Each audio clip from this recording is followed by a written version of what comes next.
Assalamualaikum warahmatullahi wabarakatuh. Selamat datang di channel Oke Green. Pada video kali ini saya akan mengajak teman-teman untuk mengetahui bagaimana cara penanganan ikan yang baru datang, khususnya ikan-ikan baru, apalagi seringkali mungkin teman-teman beli dari beda-beda seller, tidak satu asal. Nah, penanganannya seperti apa dan apa pentingnya, terus simak video ini. Nah, pertama teman-teman saya sarankan ketika buat kolam itu jadi sudah satu paket sama tempat karantinanya. Artinya tempat karantina itu bukanlah sebuah pengeluaran yang mahal atau pengeluaran yang mubazir, karena nanti ketika ikan sudah masuk kolam terus nggak kepake dan lain-lain, nggak. Jadi usahakan, misalkan teman-teman belanjanya buat kolam itu habis 30 juta, usahakan 30 juta itu sudah plus tempat untuk karantina juga, fasilitas-fasilitas untuk karantina juga, seperti itu. Karena untuk pencegahan itu sangat penting sekali, karantina. Jadi lebih baik mencegah daripada mengobati. Ya, kalau bisa dicegah dengan karantina, kenapa kita harus beresiko untuk tidak mengkarantina ikan kita sebelum masuk kolam? Mungkin ada beberapa yang tidak karantina, itu bisa saja karena mungkin kolamnya masih baru dan belum ada isinya.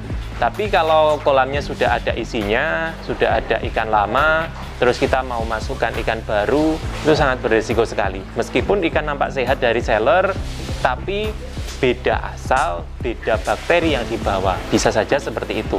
Saya bukan profesor, ya katanya seperti itu sih. Yuk, lihat untuk fasilitas karantina yang mungkin bisa teman-teman aplikasikan di rumah.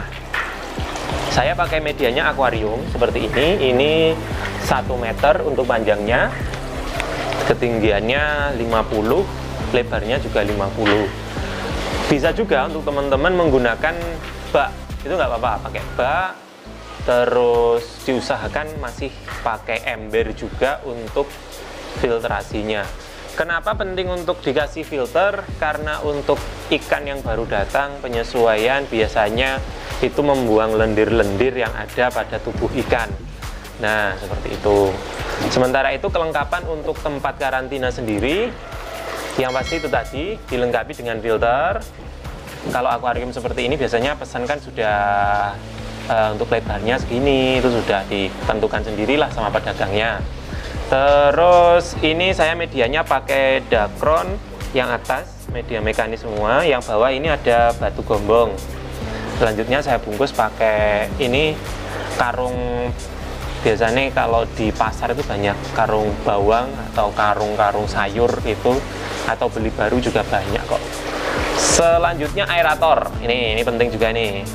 Gelembung-gelembung ini yang membuat ikan lebih nyaman di dalam akuarium dan untuk memenuhi oksigen untuk ikan kita.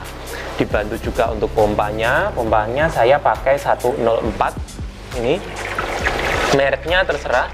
104 itu kalau nggak salah per jamnya bisa mengeluarkan air atau memutar air 2.500 liter.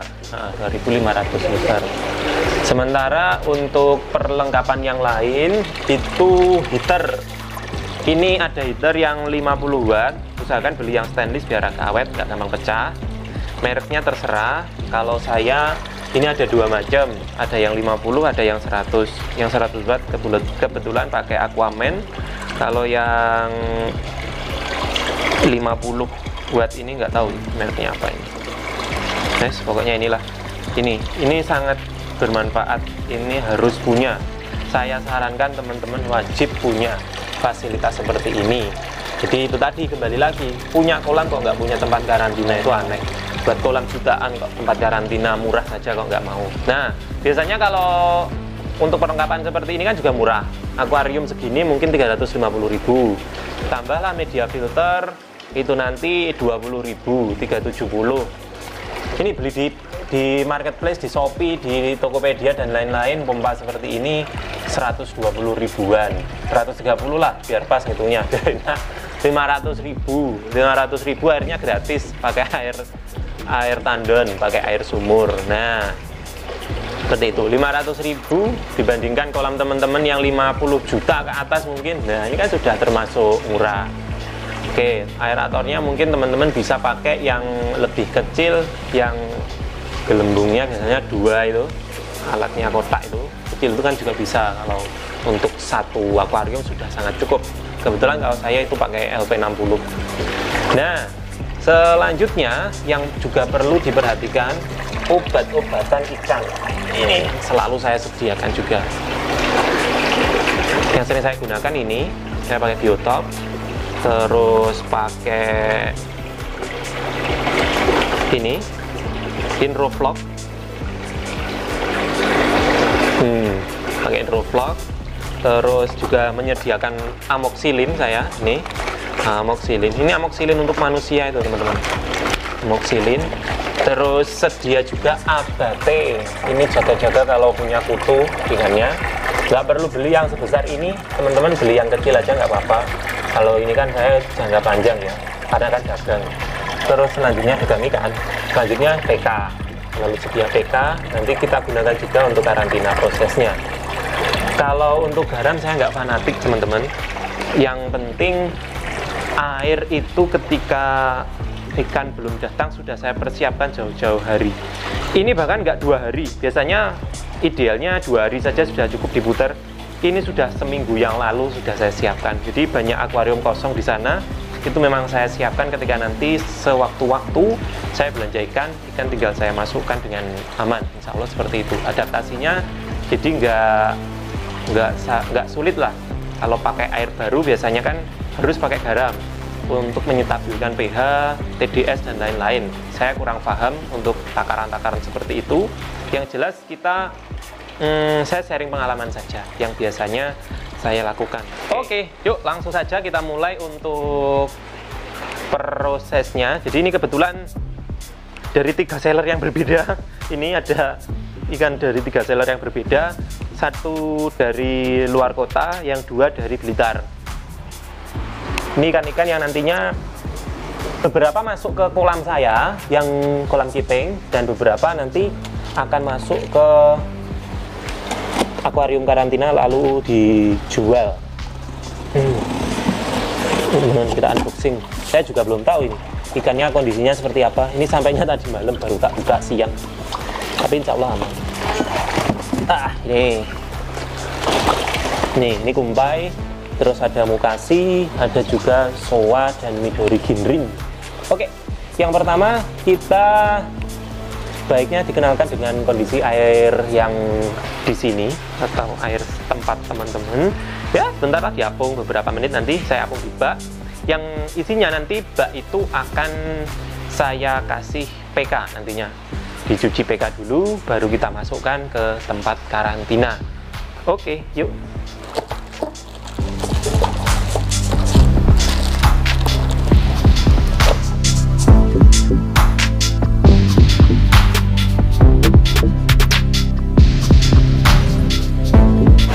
Teman-teman, kita langsung kasih PK airnya ya, takarannya sedikit saja. Ini sepucuk sendok cukup. Airnya kita tambah, lalu nanti ikannya tadi sudah diapung, ikannya kita cuci sama PK. Nanti nggak usah lama-lama, kisarannya ya sekitar 1 menitan gitulah. Jadi fungsi kenapa ikan harus di PK? PK itu desinfektan lah kalau bisa dibilang. Ini untuk membunuh kuman-kuman yang mungkin ada di dalam ikan. Jadi kalau mungkin teman-teman yang biasa ekspor ikan itu kan sudah tahu sendiri ya, ikan di Indonesia itu satu ikan itu bisa memiliki lebih dari 50 jenis bakteri yang dibawa, dan syaratnya agar bisa lolos itu biasanya kan berapa, saya lupa, 20 berapa gitu, harus tinggal 20 berapa. Dan makanya fungsi karantinanya itu salah satunya itu juga fungsi PK dan obat-obat desinfektan itu seperti itu juga. Jadi penting sekali meminimalisirkan saja teman-teman. Kalau menghilangkan itu ya gorengan. Oke, kita lanjut, kita masukkan ikannya satu per satu teman-teman. Nah, ini ikan saya dapatnya kan memang kalau yang kumpai ini dari petani ya teman-teman, dari dalam. Kondisi-kondisinya itu bukan kondisi ikan karantina seperti biasanya. Nih masih ada kutunya, nih ini ada kutu kura-kura. Terus badannya ada merah-merah seperti ini. Nah, ini nanti bahaya sekali kalau tidak kita sendirikan, kita tidak tempatkan tersendiri di karantina, apalagi teman-teman masuk kolam langsung. Wah, ini PR ini. Jadi karena kondisinya seperti ini, ikannya ada yang kulitnya bisa dibilang ruam, merah-merah seperti ini. Ini nanti indikasinya arahnya ya ke Aeromonas. Akhirnya nanti kasar, dipegang makin kasar, dan bukan karantina ikan sehat jadinya. Kita nanti akan lebih ke karantina pengobatan. Jadi diusahakan ini nanti akan kita pisah. Ikan-ikan yang memang dikarantina sehat-sehat dipisah dengan yang sehat, sakit dipisah dengan ikan-ikan yang sakit atau disendirikan akuariumnya, biar gak nular seperti itu. Oke teman-teman, ini kan sudah masuk semua di air PK. Kita diamkan sejenak sambil kita cek-cek lah apakah ikan yang lain ini. Tadi juga ada beberapa yang memiliki gejala-gejala sakit.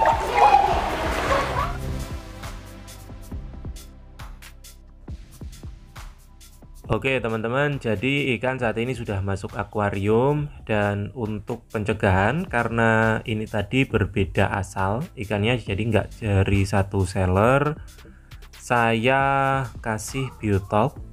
Saya biasa pakai biotalk untuk ini pencegahan, jadi dosisnya nanti kita sesuaikan untuk pencegahan. Biasanya kalau untuk pencegahan cukup dengan 1,5 mili saja kita masukkan ke akuarium.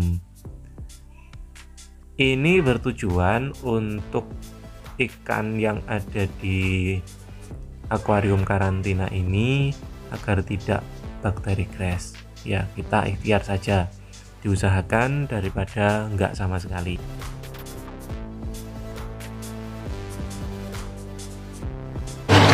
Jadi teman-teman, saat ini kita proses untuk penggantian air. Ini pasca dimasukkan kemarin 2 hari saya ganti airnya separuh. Ini udah mulai berkurang.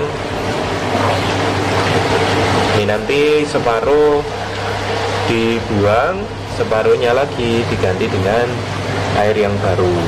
Sementara untuk kondisi ikan sudah kelihatan ya, insya Allah aman semua. Untuk sirip belakang ini ada agak merah-merah karena itu ikannya gerak-gerak kemarin pas di kantong, ngangkat kantong gitu. Medianya kita cuci, ini yang atas, yang apa, yang dakron kita cuci.